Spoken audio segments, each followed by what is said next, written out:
Police have found 10 bodies, all apparently murder victims. They found them while searching for Shannan Gilbert, who apparently fled a home in Oak Beach that fateful night. These yet unidentified skeletal remains were the last to be found in Suffolk County.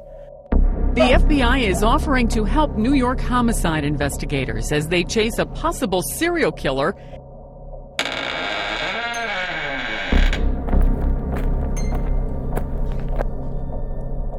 Shannan Gilbert had worked as an escort. She was advertising her trade on Craigslist and worked in the New York City area. On Saturday, May 1st, 2010, Shannan and her driver Michael Pack were wooed to Long Island with a high-paying client. The client, JOESEPH Brewer, met them at the front gate, as this was a very exclusive neighborhood. All right, this was around 2 a.m. Besides a 20-minute errand that JOESEPH Brewer and Shannan Gilbert took, presumably to buy drugs, it was a very uneventful night. Michael Pack was playing games on his phone and eventually dozed out. And then around 5 a.m. is when Brewer came in and knocked on the door. "She won't leave," he says. Michael Pack, the driver, never spoke to the guys who hired the girls, but he walked into Brewer's home nonetheless, and he was taken back by the mess. All right, so every inch of the floor, the furniture, everything you could see was covered with debris, and it was just a hoarder's nightmare here. Shannan was behind the couch, and she's yelling, "They're trying to kill me!" Not he is trying to kill me, but they are trying to kill me. Now at this point, you would figure Michael Pack, the driver, who also acts as security, would be the shining ray of hope for her. And Shannan saved her at this point, but she says, "I'll find my own way home." Confused but compliant, Michael Pack goes to leave. This is when Shannan asks him, "Why are you going?" "What?" Shannan followed up with an out of place, "I'm on Long Island," she says into her iPhone. Pack, realizing she's on the phone with 911 and is very confused by this whole situation because it's escalating very quickly, nothing good could come from calling the police, he thinks. It's not like their job is, exactly legal. All right, so what happens from here is somewhat short on details, but this is essentially what happened. Shannan burst out the door of JOESEPH Brewer's home, and she begins frantically knocking on the doors of every neighbor's home that she can see. Just knocking, and remember, this is about 5 a.m., so people are confused. They don't really want to open the door for someone that's like this, even if, it is a woman and she probably needs help. You don't know if it's a scam, so people are hesitant to help.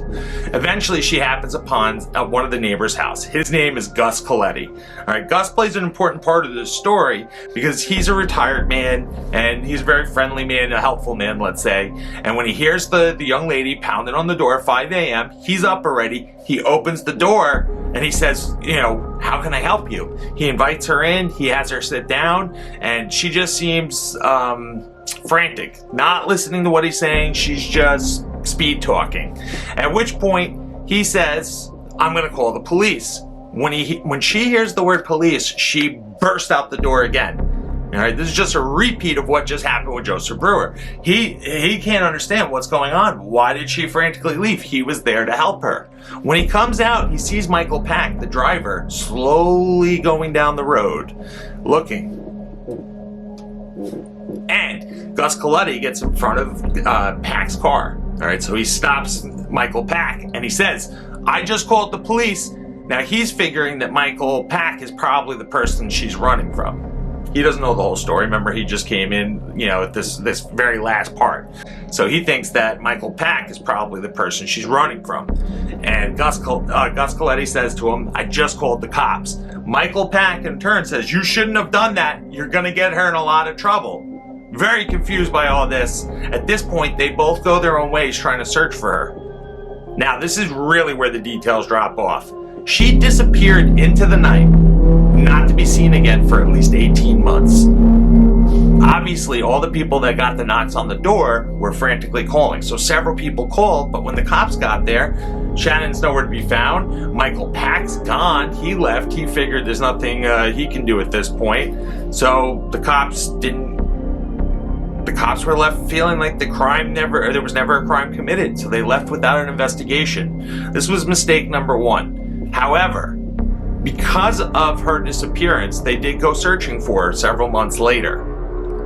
And when they went searching for her, they found 8 women, 1 man dressed as a woman, and a child around 2 years old, all dead in a dumping ground.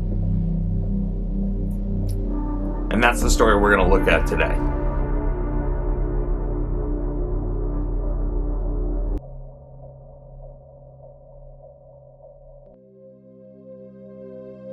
The story of the Long Island serial killer is not an easy story to tell.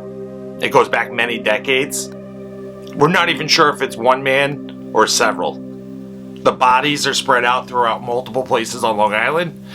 It's even hard to tell the basics. There's many red herrings, there's gaps, there's much stuff that the police have held back, and then there's stuff that the news have reported, and they're inaccurate as well.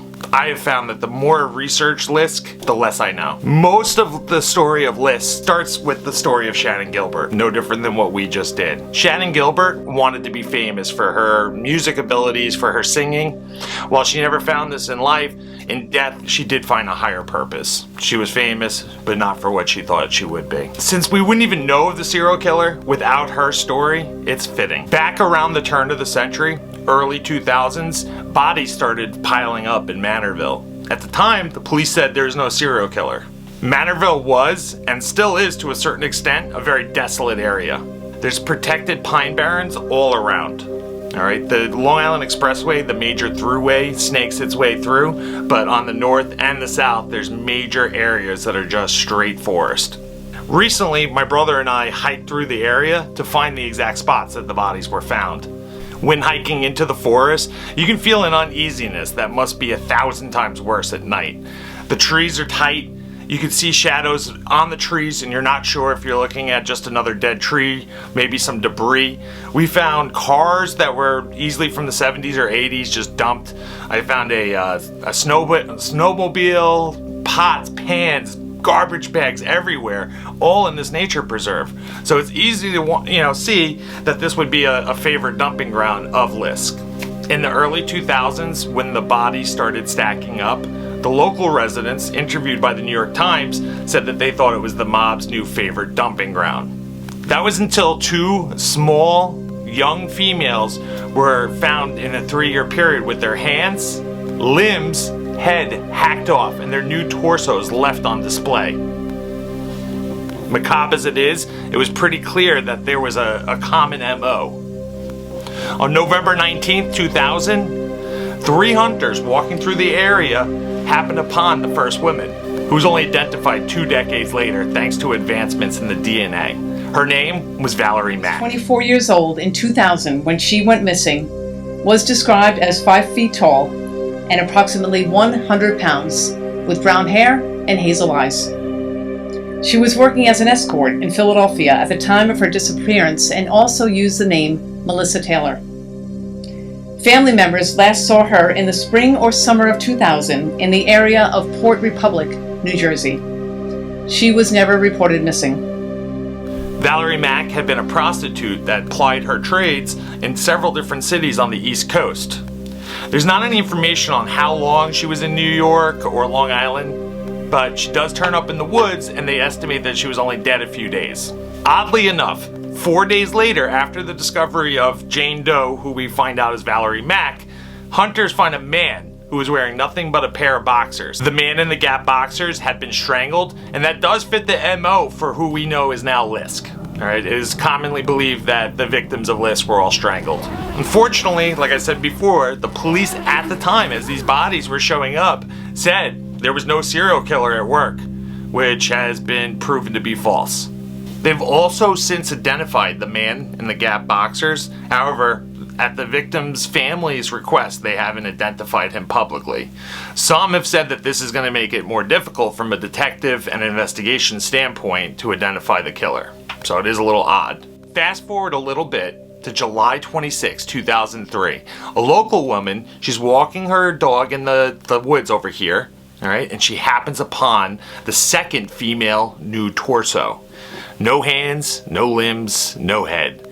The killer went through great lengths to slice up a tattoo that the Jane Doe had on her lower right kidney, so on her back.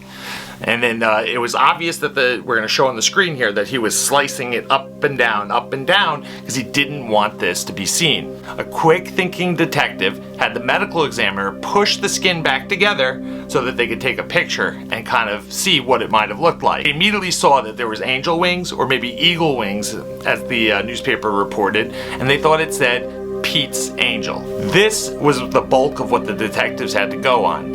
DNA wasn't prevalent like it is today, and the body had decomposed so badly they didn't even know if this Jane Doe's race was. They didn't know she was white, Hispanic. When it decomposes that much, it's very hard to tell. Obviously, the killer or killers went way out of their way to cut the head, the limbs, the hands, so that she couldn't be identified. They also believed that that was the reason that they went out of their way to slice up the tattoo, that there may be some kind of identifying mark. This is where a detective working a missing persons case down in Washington, D.C. comes into play. Alright, so they published this tattoo after they smushed it together with the medical examiner, and this detective was working on a missing prostitute, a young girl. Her name was Jessica Taylor. He immediately recognized the tattoo, but he said it didn't say Pete's Angel, it actually said Remy's Angel. Remy believing to be the pimp of the young prostitute, Jessica Taylor. Jessica Taylor was last seen at the Port Authority on July 21st, 2003. Now this Port Authority, come up again later. Just keep that in mind. And the medical examiner determined that Jessica Taylor, Jane Doe, had been dead just a few days, so the timing matched up. After a DNA profile, they did realize that this was Jessica Taylor. This obviously made the killer realize that his attempts really weren't going to pan out. So we believe that this may have changed up his MO later. Both Valerie Mack and Jessica Taylor had tragedy and trauma that led them to a life of prostitution. But this should have no bearing on the urgency to solve this case and the value of their life. The world was very different in the late 90s when our story actually began. In 1996, when Jane Doe washed ashore, cell phones, they were rare, they were expensive. The security was not like it is today where there's cameras everywhere. A killer in 1996 would have been fully aware of fingerprints. They had been around for at least 100 years at this point. And like most Americans, they would have also been aware of DNA, thanks to the O.J. Simpson trial that had just wrapped up 6 months prior. Fire Island is one of the many barrier islands that sit on the south shore of Long Island. During the summer months, it's a beautiful vacation spot with beaches and bars and all the dressings you would come to expect for an adult summer playground. It's also known for its iconic gay resort, Cherry Grove, where local stories of wild, drug-fueled parties were once whispered about in the 70s and 80s. It's important to note this because that one of the confirmed victims of LISK was a man dressed in women's clothing. On April 20th, 1996, Robert and Andrew Ragona, two seasonal residents, brothers, were walking along the beach. They were about a mile west of Davis Park on the bay side of the island when they happened upon a black garbage bag. Presumably, out of curiosity, they opened the garbage bag and found two women's legs. Both legs had surgical scars at the ankles, and the right leg had a 3.5-inch scar on the posterior calf muscle. Finally, an L-shaped scar on the shin. Most importantly, the toes were painted a bright red, which a gruesome find, but it indicated that they had possibly not been in the water for too long, that the elements had not eroded it. The female was dubbed the Fire Island Doe, and because of the red paint on her toenails, we assume that she died around that last week of April in 1996. There's very little to know of Fire Island Doe, and to this day, she has never been given her identity back. The story of an unexpected person walking on a beach, walking through the woods, enjoying a nature preserve, enjoying a state park, walking their dog in the morning. This has become a very familiar pattern for the early days of LISK. These early victims were dumped in ways that it was clear the killer made no effort to hide the body. In some ways, I'm sure he derived pleasure, a sick pleasure at that, knowing that the person who would find these poor girls would also become victimized by the gruesome findings. Their feelings of safety, their neighborhoods, and the serenity of their home all disturbed by his actions. I'm sure he relished the thought when he read it in the newspaper, as something we know many serial killers do. Like the brothers on Fire Island, a man and his daughter were walking around the large man-made Hempstead Lake Park. It's a state park, and in particular they were by the McDonald Pond when they happened upon a Rubbermaid container. This was in 1997. In the Rubbermaid tub, they found a red towel and a green floral pillowcase marked by blood. There was a torso. The head, the arms, and both legs below the knees were missing. She would later be known as Peaches by all that recount this case. This was due to a tattoo of a peach with a bite taken out of it, found on the woman. Detectives at the time felt that this could be a great lead, and then they published a picture of the tattoo in a national magazine that was geared towards tattoo artists. Lo and behold, one Stephen Cullen from Connecticut answered this ad. Alright, so he actually has an account where he recalls that a young black woman from New York came into his tattoo parlor. Unfortunately, he couldn't remember if the young lady was from the Bronx or Long Island, which is a little weird because they're very different. They're not connected, by any land, and, one's suburbia, one's city-like, so I'm not sure why he would confuse Long Island and the Bronx, but he did know that the young lady that came in with an aunt and a cousin. So she had two people that were with her, but what she did remember was that she was around 18 or 19 years old, and she came in with a cousin and an aunt, and that she was talking about how she was in Connecticut because she was having some issues with her boyfriend. Now, going back to 2010, when the Gilgo bodies were discovered, there was a lot of debate whether there was one killer, two killers, or three killers. Now, the disgraced former district attorney, Thomas Spoda, had publicly went against what the detectives were saying, that there was one killer. He disagreed, and one of his main points was that Peaches didn't fit the mold. Alright, so you'll see later that when we talk about the Gilgo 4, they have characteristics that are all very similar, whereas Peaches did not.